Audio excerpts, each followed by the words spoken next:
ज्यादा नहीं। बिस्मिल्लाहिर्रहमानिर्रहीम। इय्याका नअबुदु व इय्याका नस्तईन।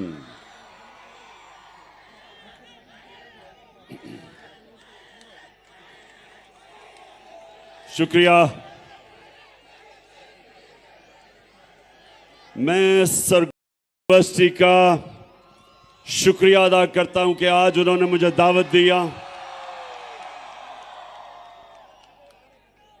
तो मैं अब सबसे रिक्वेस्ट करूंगा कि खामोशी से आपने मेरी बात सुननी है, पसंद आई तो बाद में फिर नारे मारना।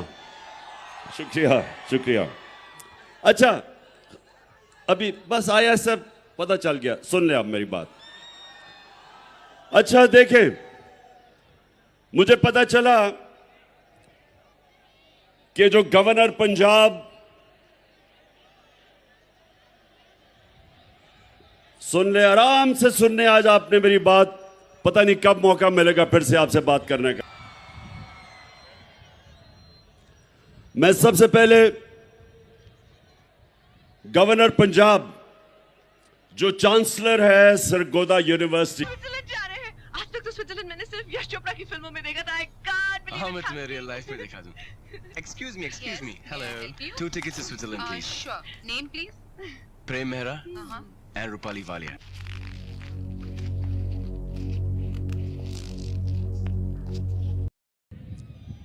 सिर्फ बर्तानिया के पॉलिटिशियंस नहीं, इंटरनेशनल पॉलिटिशियंस इनवाइट करते थे, अभी भी करते हैं, और वो स्टूडेंट्स को एड्रेस करते थे। मुझे जब से मैंने यूनिवर्सिटी छोड़ी, 3 दफा ऑक्सफोर्ड यूनिवर्सिटी ने मुझे इनवाइट किया है, बल्कि अभी फिर इनवाइट किया है कि मैं यूनिवर्सिटी के सामने आके एड्रेस करूं। तो मैं ये इस गवर्नर से पूछता हूं कि ये यूनिवर्सिटीज नर्सरीज होती हैं फ्यूचर लीडर्स के लिए। जो मुल्क के लीडर्स होते हैं वो आप जैसे नौजवान जो यूनिवर्सिटी एजुकेशन लेते हैं, आप फ्यूचर लीडर्स होते हैं। तो अगर आपके सामने पॉलिटिकल लीडर्स ना आके एड्रेस करें तो आपकी पॉलिटिकल तरबियत कैसे होगी? कैसे आपको पता चलेगा? आप अपना नजरिया कैसे बनाएंगे? कैसे आपको पता चलेगा कि लीडरशिप क्या होती है? क्योंकि आपने इंशाअल्लाह इस मुल्क के फ्यूचर लीडरशिप मेरे सामने बैठी हुई है। सो गवर्नर, खुदा के वास्ते इन चोरों की बातें ना सुनो जो ऊपर बैठे हुए हैं। इमरान खान को यह कौम 50 साल से जानती है, और मैं अपने फ्यूचर लीडर्स के सामने अगर आके बात करूंगा तो मुल्क की बेहतरी की बात करूंगा, इनकी बेहतरी की, इनकी तरबियत की बात करूंगा। और आपकी एक तो ये, जब भी ये सारा जो चोरों का टोला ऊपर आके बैठ गया है, जब ये मेरा नाम सुनते हैं तो इनकी कांपें टांगनी शुरू हो जाती है। और ये गवर्नर की भी कांपें टांगी कि उसने वाइस चांसलर को कहा कि जनाब इमरान खान को ना बुलाओ। सबको बुलाना चाहिए। मैं चाहता हूं कि कांपे टांगने वाला बिलावल भी आपके सामने खड़ा हो। ये और बात है कि वो आधी उर्दू आधी अंग्रेजी, और वो कह कुछ रहा होगा, मतलब कुछ और समझ आ जाएगी आपको। वो कई दफा उसको यही नहीं पता चलता कि वो करता है या करती है। और दूसरी तरफ अगर शहबाज शरीफ आया तो मैं आपको यकीन दिलाता हूं कि वो आपसे पैसे मांगने शुरू कर देगा।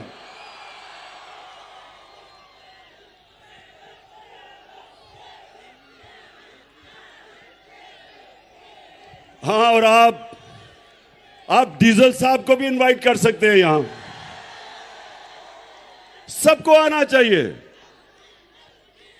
डीजल बस बस बस सुन लो ना, मैं ये कह रहा हूं कि यूनिवर्सिटीज के अंदर सारे पॉलिटिकल लीडर्स को आके मौका मिलना चाहिए, अपना मौकफ रखें, क्योंकि आपकी ट्रेनिंग हो रही है।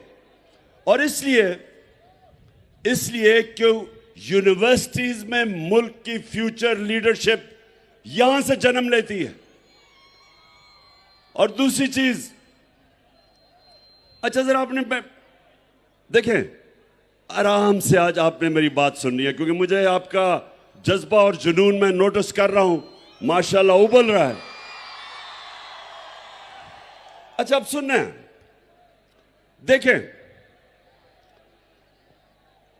सरगोदा यूनिवर्सिटी के स्टूडेंट्स, बहुत बड़ा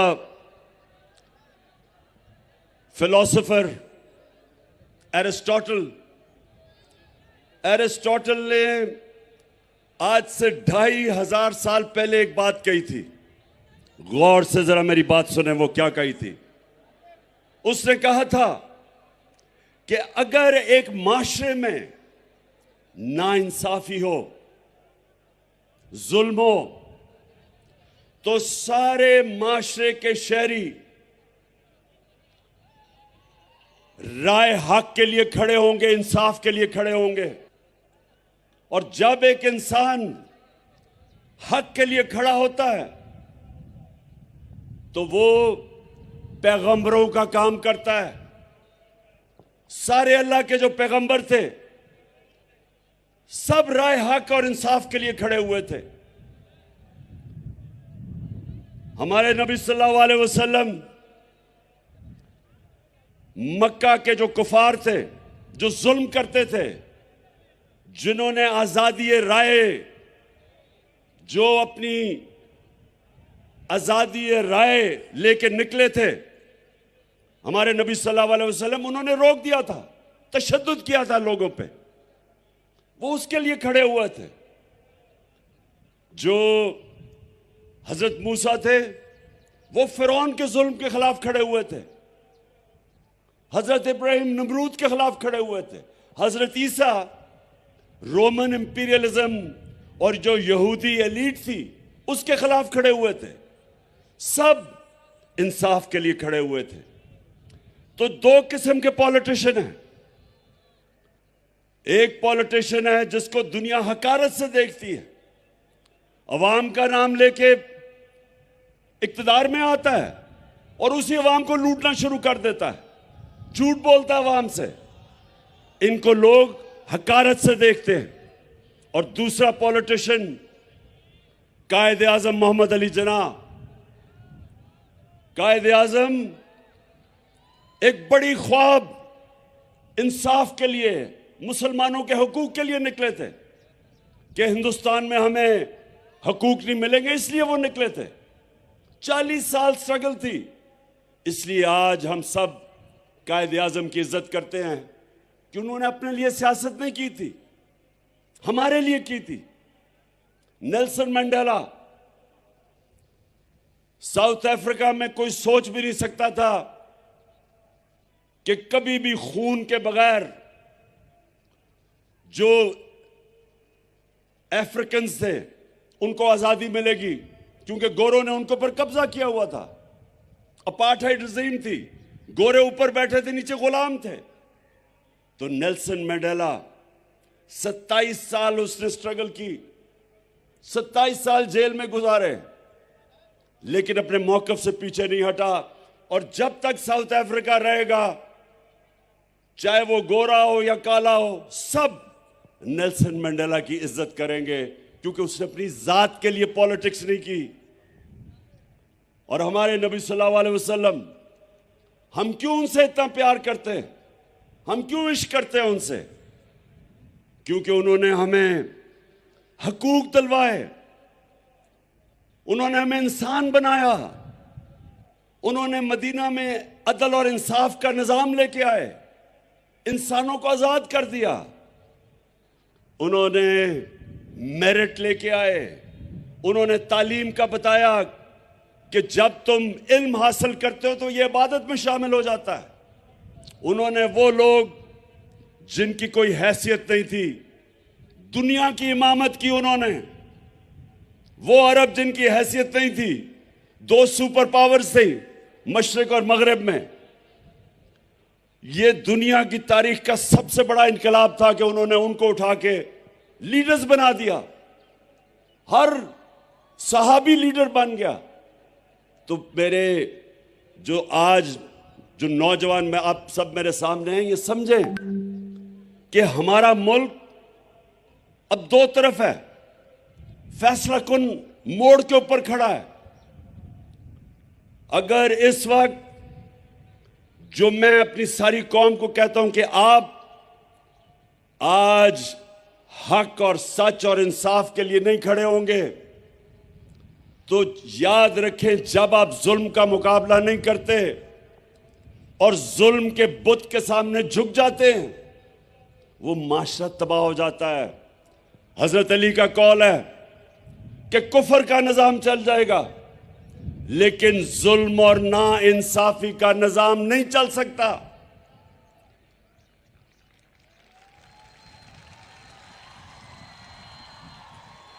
और जो मेरे दुनिया के सबसे अजीम लीडर, हम सबके दिलों का जो राज करते हैं, नबी सल्लल्लाहु अलैहि वसल्लम, 1500 साल पहले उन्होंने जो कहा था, मैं सब चाहता हूं ये बार बार मेरी बात याद रखना कि जो उन्होंने कहा था, उनकी जो हदीस है कि तुम्हारे से पहले बड़ी कौमें तबाह हुई, जिधर कमजोर छोटा चोर चोरी करे तो जेल में, और बड़ा डाकू जब चोरी करे तो उसका वो ना पकड़ सके जो मुल्क, उसको एनआरओ दे दे, वो तबाह हो जाता है। ये याद रखें कि आप आज अपने सामने मुल्क को तबाही की तरफ जाते देख रहे हैं, क्योंकि मेरे नबी ने कह दिया था कि जब आज जेलों में जाके देखें, सब गरीब लोग नजर आएंगे आपको। मुशर्रफ ने मुझे भी कोई चंद दिन जेल में रखा था, मुझे कोई बड़ा डाकू वहां जेल में नहीं नजर आया, सब छोटे गरीब लोग थे। और जब मैं असेंबली में गया तो बड़े बड़े नामवर डाकू मुझे पाकिस्तान की असेंबली में नजर आए। तो ये देखें,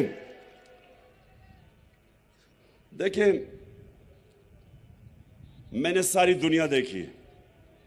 शायद ही किसी को अल्लाह ने इतना मौका दिया हो कि उसने मगरिब में भी टाइम गुजारा, उनका सिस्टम देखा। क्रिकेट की वजह से सारी दुनिया के तकरीबन मुल्क देखे, सब दुनिया देखी मैंने। मैं आज आप सबको देखें, मेरे सरगोदा यूनिवर्सिटी के नौजवानों, गौर से मेरी बात सुने। सारी दुनिया में जो मुल्क खुशहाल हैं, जितने भी मुल्क खुशहाल हैं, सारे मुल्क जो खुशहाल हैं वहां इंसाफ का निजाम है, वहां रूल ऑफ लॉ है, वहां कानून की हुक्मरानी है। और जितने मुल्क गरीब हैं, वसाइल के बावजूद, नाइजीरिया तेल के जखीरे पे बैठा, सबसे ज्यादा तेल अफ्रीका के अंदर नाइजीरिया में है। साउथ अफ्रीका में वेनेजुएला, सबसे ज्यादा साउथ अमेरिका में जो तेल है वो वेनेजुएला में है। वेनेजुएला से बेचारे लोग नौकरियां ढूंढने के लिए मर मर के दूसरे मुल्कों में जाते हैं, गुर्बत है। नाइजीरिया गुर्बत की इंतहा है। क्या वजह है? स्विट्जरलैंड, कोई वसाइल ही नहीं है स्विट्जरलैंड में। हमारे जो नॉर्दर्न एरियाज में, हमारे जो गिलगित बल्तिस्तान के पहाड़ हैं, आप यकीन करें कि कोई मुकाबला ही नहीं है। जो हमारी खूबसूरती है, जो स्विट्जरलैंड में है, उसका कोई मुकाबला ही नहीं है। अल्लाह ने जो हमें यहां खूबसूरती दी है, लेकिन स्विट्जरलैंड दुनिया का अमीर तरीन और खुशहाल मुल्क है, कोई वसाइल नहीं है। और नाइजीरिया और वेनेजुएला तेल के बावजूद गुर्बत है। फर्क क्या है? रूल ऑफ लॉ, इंसाफ, कानून की हुक्मरानी। स्विट्जरलैंड के अंदर जो रूल ऑफ लॉ इंडेक्स है, मतलब कि जिस मुल्क में इंसाफ का निजाम बेहतरीन है, स्विट्जरलैंड में 99.9% है रूल ऑफ लॉ इंडेक्स, यानी कोई कानून के ऊपर नहीं है। और नाइजीरिया 7%, 7%। तो इसलिए जब मेरे नबी सल्लल्लाहु अलैहि वसल्लम ने कहा था कि तुम्हारे से पहले बड़ी कौमें तबाह हुई, जिधर कानून नहीं, जिधर इंसाफ नहीं, जिधर कानून की हुक्मरानी नहीं, जिधर ताकतवर आईनारो ले ले और कमजोर बेचारा जेलों में जाए, तब उन्होंने कहा था कि वो तबाह हो जाएगा। दुनिया में चले जाएं, तबाह हो रहे हैं मुल्क जिधर इंसाफ नहीं है। हमारे सामने मेरी जिंदगी में सिंगापुर आजाद हुआ, छोटा सा सिंगापुर, पानी भी उनका अपना नहीं था, मलेशिया से पानी आता था।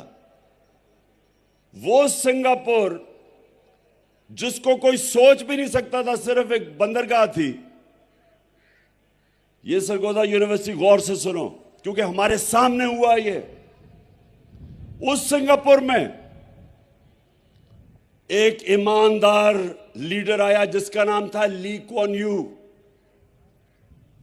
पाकिस्तान और सिंगापुर का जो पर कैपिटा इनकम था वो एक ही था। हमारा तो $150 पर कैपिटा था या $200, एक ही था।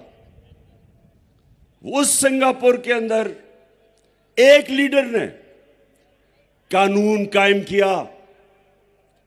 जब आप कानून की बालादस्ती करते हैं तो करप्शन खत्म हो जाती है। करप्शन तो ताकतवर की करप्शन तबाह करती है मुल्क को। तो जब उसने कानून कायम किया, ताकतवर को कानून के नीचे ले आया, करप्शन खत्म की। सिंगापुर आज हमारे साथ शुरू हुआ था 60 साल पहले, 50-55 साल पहले।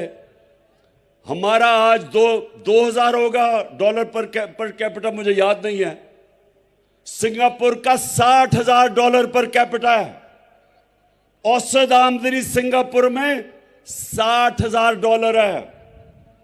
वो मुल्क हमारा सारे वसाइल के बावजूद, हमें अल्लाह ने 12 मौसम दिया, जरखेज जमीन दी है, सोने के रिजर्व्स हैं, कॉपर के रिजर्व्स हैं। हमें अल्लाह ने वो टूरिज्म, हर चीज दी है उसने। और हमें देखे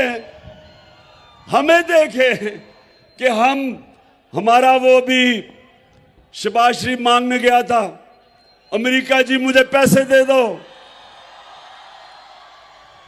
मैं मजबूर हूं। वो वैसे अगर टेप है वो जरा चलाए, मैं जरा आपको जरा सुना दे बस। मैं इसलिए कह रहा हूं कि ये फर्क है। मैं सऊदी अरब से होके आया हूं, मैं यूएई के होके, अभी मैं तुर्की होके आया हूं। और मैंने उन भाइयों को कहा कि आप हमारे बड़े अजीम भाई हैं, हमेशा आपने हमारी मदद की। और मैंने यही कहा, जब मैं आया हूं तो आप समझेंगे शायद ये मांगने आया। मैं मांगने नहीं आया, लेकिन मजबूरी है। जिस तरह माजी में 75 साल में आपने हमारा हाथ उठाया है। मैं ये आपको सरगोदा देखें, हम अब ये देख रहे हैं कि हमारा प्राइम मिनिस्टर जब पैसे मांगता है, सारे मुल्क की इज्जत खत्म हो जाती है। बाहर जब आप जाते हैं, हरा पासपोर्ट लेके दुनिया में जब जाते हैं, तो आपको अलग लाइनों में खड़ा कर देते हैं। क्योंकि जो मुल्क दूसरे मुल्कों के सामने हाथ फैलाता है, जिस तरह जो आदमी दूसरे आदमी के सामने हाथ फैलाता है, इज्जत नहीं होती, कौमी गैरत खत्म हो जाती है। तो मैं जो आज आपको खास तौर पे, मैं सरगोदा यूनिवर्सिटी खास तौर पे जो मैं आपके पास आया ये बताने के लिए कि देखें, अगर हम ये समझते हैं कि ये मुल्क चल जाएगा, कि जेल भरे हों बेचारे गरीब लोगों से जो मजबूरी में चोरी करें, बेरोजगारी में, आजकल जो बिजली के बिल हैं वो कौन दे सकता है? तो मुश्किल में जो चोरी करे वो जेल में, और जो बड़े बड़े डाकू अरबों रुपए की चोरी जिन्होंने की हो वो दंदनाते फिरे हैं, प्राइम मिनिस्टर बन जाएं। ये जो, अब जरा सुने, ये आपके लिए मैं सिर्फ बता रहा हूं, सरगोदा यूनिवर्सिटी ये पॉलिटिक्स नहीं है, ये हमारे मुस्तकबिल का फैसला होने जा रहा है। अगर एक मुल्क का प्राइम मिनिस्टर उसको बनाते हैं जो 16 अरब रुपए की, वो और उसका बेटा, उनको चोरी में अंडर ट्रायल होते हैं, इनको सजा होने वाली थी, 16 अरब रुपए की FIA का केस कि इन्होंने चपरासी, मकसूद चपरासी और इनके नाम पे 16 अरब रुपया लिया, 1600 करोड़ रुपया, उसको प्राइम मिनिस्टर बना दें। वो इसहाक डार जो रिटन, सुने जरा, इसने रिटन एफिडेविट दिया हुआ है सन 2000 में मैजिस्ट्रेट के सामने कि मैं शरीफ खानदान के पैसे चोरी करके लंदन भेजता था, मैं मनी लॉन्ड्रिंग करता था, कन्फेशनल स्टेटमेंट है इसकी। उसको फाइनेंस मिनिस्टर बना दे, यानी बिल्ले को बैठा दे दूध की हिफाजत करने के लिए। और आसिफ जरदारी, उसके ऊपर किताबें लिखी हुई हैं चोरी पे। उसके बाहर एक किताब है कैपिटलिज्म अकिलीज हील, वो किताब रेमंड बेकर ने लिखी हुई है कि कितनी चोरी इसने और नवाज शरीफ ने की। अखबारों में इनके आर्टिकल आए हुए हैं, बाहर की दुनिया में इसको 10% कहते थे। नैब इसको पकड़ नहीं रही, नैब इसके केसेस खत्म करती जा रही है। उधर अभी सिंध का गवर्नर बनाया है, वो जरा सिंध का गवर्नर देखे और मौला जट देखे, कोई फर्क नहीं आपको नजर आएगा उसमें। यानी वो लोग जिनको जेलों में डालना था, वो 60%, ये जो कैबिनेट बनाई है 60% कैबिनेट जमानत पे है, बेल पे है, चोरी के केसेस है इनके ऊपर। और जिसको बनाया हुआ है इंटीरियर मिनिस्टर राना सनाउल्लाह, इसका अपना नून लीग का वजीर आबिद शेर अली का बाप कहता है इसने 18 कत्ल किए हैं। तो उस मुल्क जिसके ऊपर इन तरह के चोरों को बैठा दो, तो ये सियासत नहीं है, अब ये जहाद है, इन चोरों के खिलाफ जहाद है। और ये नौजवानों ये याद रखें कि एरिस्टोटल ने तो कहा था 2500 साल पहले, लेकिन अल्लाह ने कुरान में हमें हुक्म दिया है, अल्लाह ने हमें हुक्म दिया है अमर बिल मारूफ व नही अनिल मुनकर, कि अच्छाई के साथ खड़े हो और बुराई के खिलाफ खड़े हो। हुक्म है अल्लाह का कि जब आप देखते हैं कि माशरे में बुराई है, तो आप सबके ऊपर फर्ज है कि आप बुराई के खिलाफ खड़े हो और अच्छाई के साथ खड़े हो। अल्लाह ने आपको इजाजत नहीं दी न्यूट्रल होने की, या जब आप देखते हैं, ये सुन लें मेरी बात, कौमें माशी तबाही कभी पहले नहीं आती। पहले एक कौम इखलाकी तौर पे मरती है, फिर माशी तौर पे मरती है। मौलाना रूमी से किसी ने पूछा कि मौलाना साहब एक कौम कैसे मरती है? मौलाना रूमी ने कहा कि वो कौम जब अच्छे और बुरे के बीच में तमीज करनी खत्म करती है, मर जाती है। इखलाकी तौर पे जब कौम मरती है, तब कौम खत्म होती है। जर्मनी और जापान दूसरी जंग अजीम में तबाह हो गए थे, एक बिल्डिंग नहीं खड़ी थी उधर। जापान के ऊपर 2 एटम बम गिरे थे, 10-10 साल में खड़े हो गए। 10-10 साल में दोनों कौमें खड़ी हो गई, क्योंकि आप बिल्डिंग्स को तो बम मार के गिरा सकते हैं, लेकिन इखलाकियात को बम मार के नहीं मार सकते। इसलिए अल्लाह का हुक्म है अमर बिल मारूफ, और दूसरा उसने जिहाद हमारे पे फर्ज किया है। अल्लाह ने कहा है कि नाइंसाफी के सामने खड़े हो, जुल्म का मुकाबला करो, ये उसका हुक्म है। तो जो मैं आज सारी अपनी कौम को तैयार कर रहा हूं, इंशाअल्लाह चंद दिनों में मैं अपनी मार्च अनाउंस करने लगा हूं।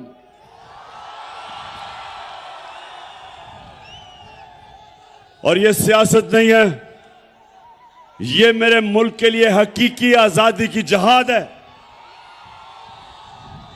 मैं कभी, सुन लो, ये मेरा जो ईमान है, मैं समझता हूं कि इन चोरों की गुलामी से बेहतर यह है कि मैं मर जाऊं। मैं जीना नहीं चाहता। इंसान को मर जाना चाहिए बजाय इन चोरों की गुलामी करे, क्योंकि वो मौत है जो चोर जब ऊपर बैठ जाए कौम मर जाती है। और कौम आज देख लें कि सारी जगह पैसे मांगते फिर रहे हैं। 6 महीने पहले जब ये आए हैं चोर, तो तब क्यों नहीं ये हालात थे? आज हर किस्म की माइशत भी नीचे, महंगाई उस्मानों पे, बेरोजगारी उस्मानों पे, हर किस्म की चोरी डकैती बढ़ती जा रही। क्यों? क्या हुआ है? कौन सी क़यामत आई 6 महीने में कि मुल्क के ये हालात हो गए? किसी मुल्क पे भी आप चोर ऊपर मुसल्लत कर दे, मुल्क तबाह हो जाएगा। आपको दुश्मनों की जरूरत नहीं है। और हम आज सारी कौम एक तरफ खड़ी हो गई है, और ये जो चोर है ये एक तरफ खड़े हो गए हैं। कौम इधर है, चोर इधर है। जब इलेक्शन होती है हम हार जाते हैं, अपने अंपायर खड़े करके भी हार जाते हैं। और मेरा ये चैलेंज है, मेरा सरगोदा यूनिवर्सिटी आखिरी 2 बातें करने लगा हूं आपसे। देखें, अब आखिरी 2 बातें। एक आप सब ने मेरे से वादा करना है। अभी नहीं, बात तो करूं। आपने सब ने हाथ उठा के एक मेरे से वादा करना है कि आप सब हमेशा जुल्म और नाइंसाफी के सामने जिहाद करेंगे, झुकेंगे नहीं। और दूसरा, सरगोदा यूनिवर्सिटी, दूसरी बात, मैं आप सबको पता होना चाहिए कि आप अल्लाह की सबसे अजीम मखलूक हैं, अशरफुल मखलूकात। अल्लाह ने हम सब के अंदर सलाहियत दी है। अल्लाह ने हमें सब में सलाहियत दी है कि हम जो चाहें हम बन सकते हैं। हम सब में सलाहियत है। ये याद रखना कि इंसान हर काम कर सकता है, सिर्फ एक शर्त है कि जब वो किसी ख्वाब के पीछे जा रहा हो, जब वो अपनी ख्वाब के पीछे जा रहा हो, एक शर्त है कि जब बुरा वक्त आता है आपने हार नहीं माननी, क्योंकि इंसान हारता तब है जब वो हार मान जाता है। सब जो मैंने क्रिकेट में एक सबक सीखा था, सबसे बड़ा सबक मैंने यह सीखा था कि आखिरी गेंद तक मुकाबला करता है वो चैंपियन होता है। तो आपके सामने वो आदमी खड़ा है जिसको कभी हार हरा नहीं सकती। मैं ये पीडीएम के चोरों को आज मैसेज देना चाहता हूं, क्योंकि मैं इनको पॉलिटिशियन नहीं कहता, मैं इनको चोर कहता हूं। क्योंकि अल्लाह का हुक्म है कि अमर बिल मारूफ, सच को सच कहो, हक को हक कहो, अच्छाई को अच्छाई कहो, बुराई को बुराई कहो। ये वो लोग हैं जो लूटते हैं मुल्क को 30 सालों से। मैं इनको पॉलिटिशियन नहीं कहता, मैं इनको चोर कहता हूं। तो इंशाअल्लाह आपका सरगोदा यूनिवर्सिटी, आपका कैप्टन अब इनका मुकाबला करेगा और आप सब ने मेरे साथ टीम बना पाकिस्तान जिंदाबाद। अच्छा, और एक वाइस चांसलर साहब, वो जो गवर्नर बैठा हुआ है, ये नून लीग का गवर्नर, उसको प्लीज मैसेज दे दें कि सरगोदा यूनिवर्सिटी में हर पॉलिटिकल लीडर को यहां बुलाएं और आपके सामने खड़ा करें। और मैं आपको आज यकीन से कहता हूं कि इनमें से एक भी नहीं आएगा, क्योंकि आप सबको देख के अभी से ही उनकी कांपें टांगनी शुरू हो गई हैं।